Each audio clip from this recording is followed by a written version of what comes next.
और यूपी के लखनऊ में होर्डिंग लगाने के मामले में सुप्रीम कोर्ट ने भी हुकूमत के फैसले पर सवाल उठाया है और इस दौरान अदालत ने यूपी हुकूमत को झटका देते हुए हाई कोर्ट के फैसले पर रोक लगाने से इनकार कर दिया है। मामले को 3 रुकनी बेंच के हवाले करने से पहले जस्टिस यू ललित और जस्टिस अनिरुद्ध बोस की बेंच के सामने सॉलिसिटर जनरल ने एक पुराने मामले का हवाला दिया, जिसके बाद अदालत ने तंज किया कि एक आम शहरी वो हरकत कर सकता है जिसके कानून इजाजत न दे, लेकिन हुकूमत वही कदम उठा सकती है। हालांकि तुषार मेहता ने यह नहीं बता पाया कि पोस्टर किस कानून के तहत लगाए गए हैं। वाज़ेह है कि इलाहाबाद हाई कोर्ट के फैसले के खिलाफ यूपी हुकूमत मामले को सुप्रीम कोर्ट में चैलेंज कर रही है।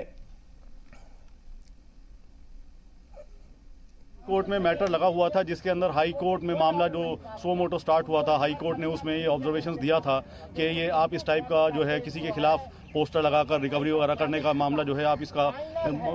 इस तरह से नहीं लगा सकते हैं और ये एक आदमी का राइट टू जो प्राइवेसी है वो इसमें इन्वॉल्व है, आर्टिकल 21 इन्वॉल्व है। तो जब ये सारी दलीलें सुप्रीम कोर्ट के सामने आज रखी गई थी तो उन्होंने ये बताया,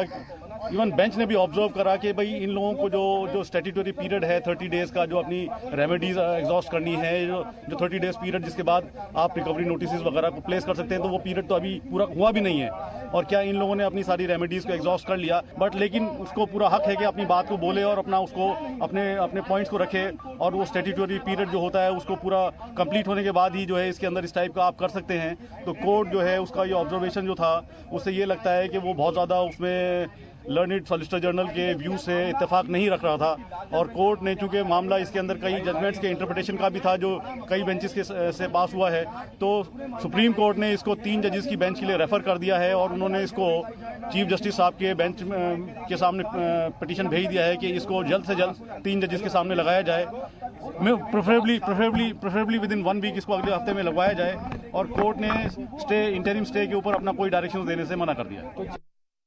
अभी तो देखिए, अभी फैसला आपने पढ़ा नहीं है। क्या माननीय सर्वोच्च न्यायालय ने निर्णय दिया है, ये जो आ रहा है हम और आप दोनों टीवी के जरिए, मीडिया के जरिए ही सुन रहे हैं, लेकिन अभी वर्डिक्ट जब आ जाएगा माननीय सर्वोच्च न्यायालय का तब उस पर बोलना ठीक होगा। क्योंकि हम गए हैं, जाहिर सी बात है, उत्तर प्रदेश सरकार गई है, अपना पक्ष रखा है और माननीय सर्वोच्च न्यायालय ने जो निर्णय सुनाया है उस निर्णय को पूरा आ जाने दीजिए, उसको पढ़ने के बाद फिर हम लोग उस पर बात करेंगे। राइट टू प्राइवेसी की यहां पे बात हो रही है, उसका उल्लंघन करने की बात हो रही है, तो कहीं ना कहीं जैसे हाई कोर्ट ने बोला था कि राइट टू प्राइवेसी एक्ट का उल्लंघन किया गया और सुप्रीम कोर्ट ने भी हाई कोर्ट के फैसले को बरकरार रखा है, तो उसको लेकर क्या बोले? मैंने कहा ना कि अभी जब तक के निर्णय सामने ना आ जाए, आपके ऑर्डर आ जाएगा सामने भी थोड़ी देर के बाद, आप हम लोग देख लेंगे, फिर उस पर चर्चा करेंगे। लेकिन अभी मुझे लगता है कि अभी बोलना बहुत जल्दबाजी होगी।